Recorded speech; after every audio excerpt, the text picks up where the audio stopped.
Okay, in 2018, I was having the best time of my life. I got married the year earlier. I moved into my first home. And that is the time when you got a first home, you can do anything you want and you can buy anything you want. Career-wise, I was having the dream job of my life as well. I was working with a hedge funds. Pay-wise is not too bad. I even got my first Rolex that year,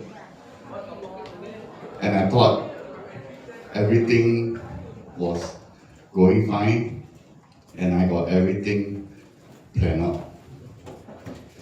And then one day, as I was unpacking near my door, I heard a knock on my door.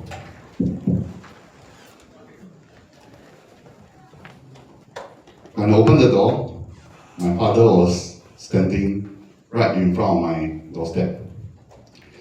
I don't know why he knocked though. I have a doorbell right in front. Okay? So I happened to be there, that's why I heard it. When I opened the door, I saw him standing helplessly in front of my door.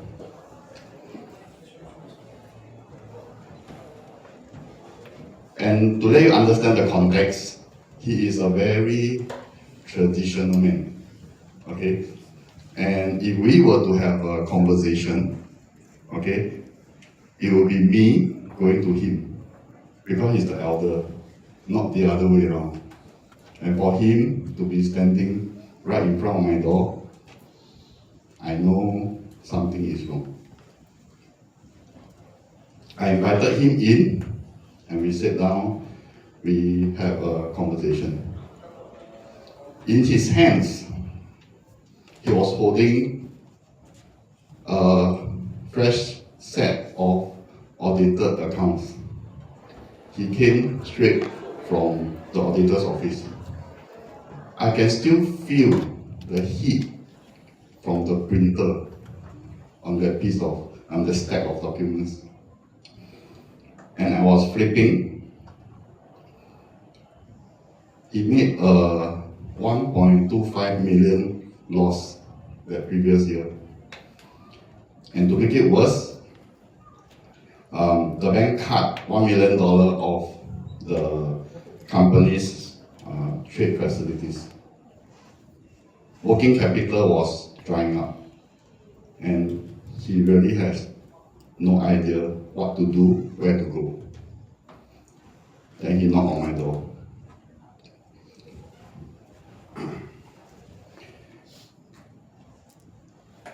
When I look at it, the emotional struggle, what I see is that the company that he used to bring me up, as well as the rest of my siblings, cannot afford to hire me.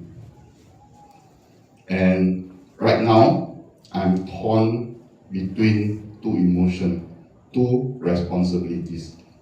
One is my father, who sacrificed more than 30 over years of his life building the company, bringing us up. And the other side, I'm expecting my firstborn, my son.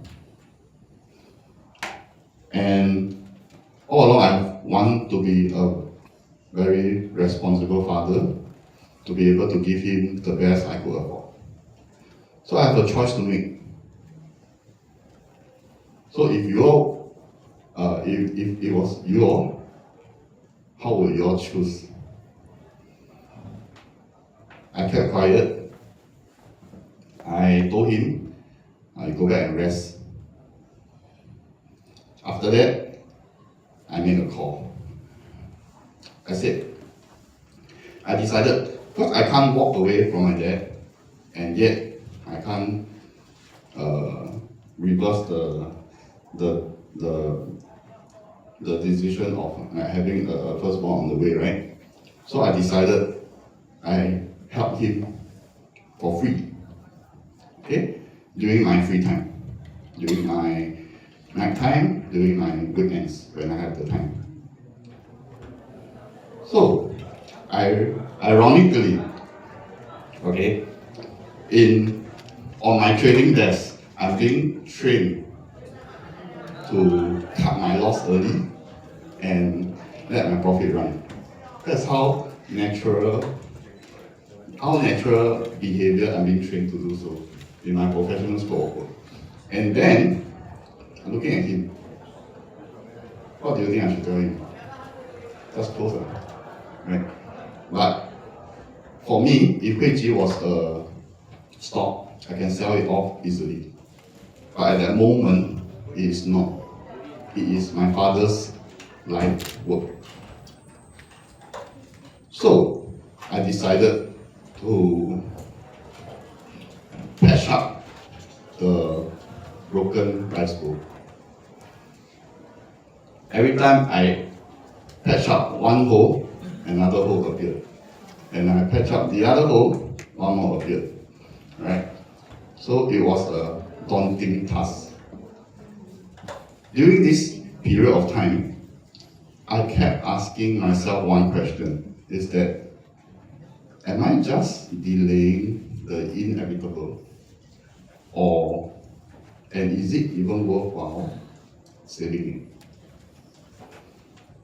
But since I made the call, I carry on with it. Okay, so day after day, night after night, weekend after weekend, I showed up in my study room, with a blank piece of paper, writing down the problem, listing out the possible solution, piece by piece, day by day. The analogy is like taking a masking tape to tape up the broken rice bowl. And after 2 years of constant showing up, we managed to patch up, and looking at the financial performance, the company can afford to hire me. So I went back, took over as the CEO, and the rest is history. Okay, so during this entire episode of my life, this crossroad that changed the course of my career, right? Often I have this constant thinking that there's no right or wrong path to take. But ultimately, for a fact, I know if you don't move on with time, time will move you on. And a lot of time, people might think, when legacy calls, okay, legacy are never loud. And often when it calls you quietly.